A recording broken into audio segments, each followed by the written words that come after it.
The Well-Managed Schools Workshop is a training designed for folks working in schools in primarily general education settings, but honestly, it would be appropriate for anybody working in schools with kids.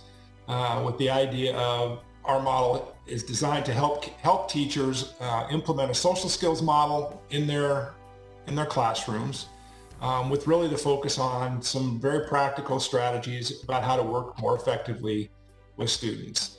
So while again the social skills curriculum certainly is a significant piece of that, we really do focus on things like how to be more proactive in working with students.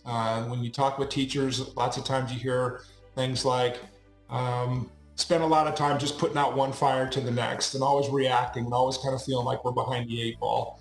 And so having some strategies to really get out in front of things, being more purposeful, helping you identify where kids maybe have some trouble spots, have some weaknesses, and again, being very purposeful in how we can go about predicting those trouble spots for kids and then doing some things to help set them up for success.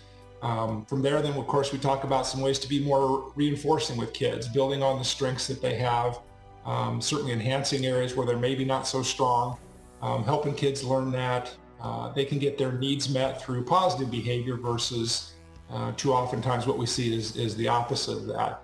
And then lastly, of course, we spent a lot of time talking about how to respond to difficult behavior, because we know that no matter how proactive you are, no matter how reinforcing you are and you try to be with kids, there are going to be times where they're going to make poor choices. They're going to exhibit behavior that maybe escalates a little bit or a lot or really anywhere in between.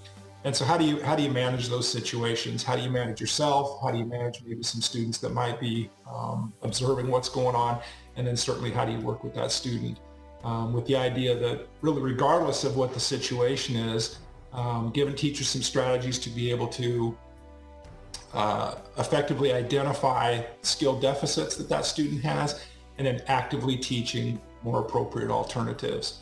Lots of times as teachers, adults, parents, we get real good at telling kids what not to do. We don't always tell them what to do instead. So it really is about the idea of actively teaching replacement behavior. So with that in mind, kind of the overall goal really is to provide a common language, a common approach to how we're dealing with students, both in the classroom and just in the overall school setting, because we know that students and quite honestly staff do better when things are predictable and consistent. And so our model, paired with your hard work, can achieve that goal.